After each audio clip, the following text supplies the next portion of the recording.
Awareness That Heals, episode 126. A very warm welcome to season 3 of Awareness That Heals, where we have progressed to be able to focus on one challenging emotion at a time. This will allow you to choose a specific emotion that you've had challenges with, and each one will have a progressive series of guided meditations that will allow you to go deeper and deeper into self-compassion. For me, it's truly inspiring because each emotion has unique nuances for both self-care and responding to your environment at the same time. This is subtle and a rare skill, as all too often we don't stay aware of how we can care for ourselves as we are. I hope that you'll not only find it helpful, but also give you deep resources that you can internalize when the emotion is most emerging.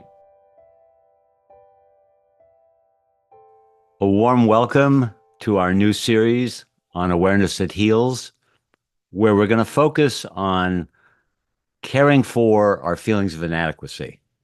And we're going to do it in a series of 6 progressive meditations, so we can take it very slowly, one step at a time. And we're going to start today with something that sounds obvious, but is actually very, very subtle. And I would say, don't even expect to fully understand this first step until you hear it repeated through the meditations that will follow, that will continue to grow as we add more steps. So we're starting with focusing on awareness itself. And I'll give you a little bit of a clue before we start the guided meditation so that it will make it a little bit easier once we go into it.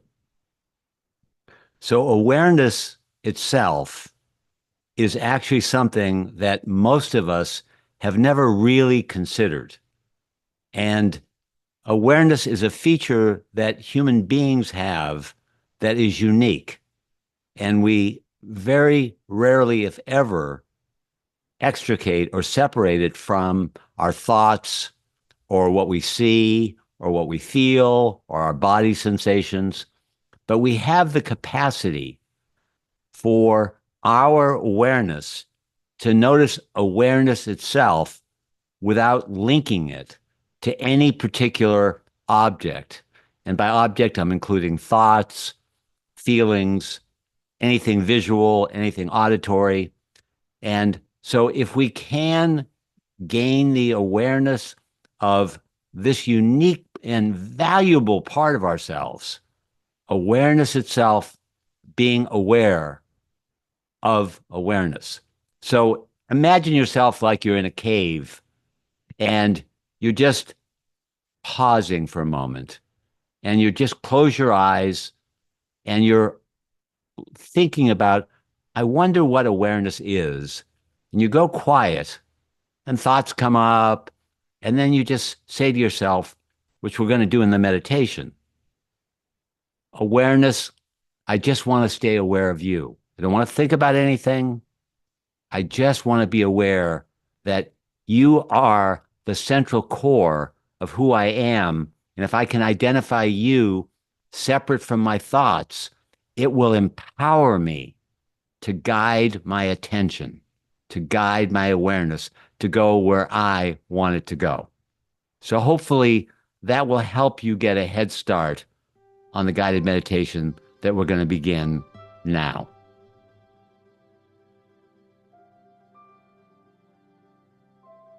So start off by just being aware of where your awareness is starting. Maybe you're aware of a mood, maybe you're thinking about other things, maybe you're listening to my voice. And just notice that as you're listening to this, it's your awareness that is able to pay attention. And then close your eyes so that you're not distracted. And just ask yourself, awareness, can I just be aware of you?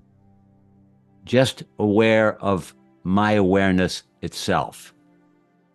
It's a non-visual, it's a non-thinking, and it requires a bit of silence where the only thing you might be saying is, I want to be aware of awareness itself. And don't be discouraged if this sounds abstract at first, because it's hard to experientially understand this unless you've had a long meditation practice. So just say, awareness. I want to be aware of you and not attach you to any thoughts. You're doing this so that you can gain the empowerment of recognizing that you have a free awareness that isn't automatically drawn into a feeling or a thought, but you can be that freed awareness itself more and more. Now, I don't believe any of us experientially understand this completely. So this is something that you're trying to gather in this meditation of what is this awareness? What is it like to be aware of awareness itself and not immediately associate it with something else? And once you get a glimpse of that, which is all we're trying to do right now, then focus your awareness on reviewing any times, any glimpses you have of when you've been feeling inadequate. Maybe it's in relationship to work. You might feel inadequate because your work doesn't seem meaningful. Or it may be your sex life and you need to talk to your partner. Or it may be to do with your relationship with your parents or your kids. There are so many areas where all of us could feel inadequate. But the most important thing is you find yours. Now, as you focus on inadequacy feelings either in the present or times in your past, you'll probably notice that it's almost like a disease where we avoid awareness of inadequacy because it doesn't feel good. It doesn't validate us. And we've been taught that we want to feel good. We want to be okay. We want to be adequate. We want to be superior. We want to be feeling good all the time. So it's very paradoxical to be aware of your inadequacy, which gives you then the chance to develop your adequacy in the area that you're feeling inadequate. Now, more often than not, if you look closely, you'll see that you generally do one of two things.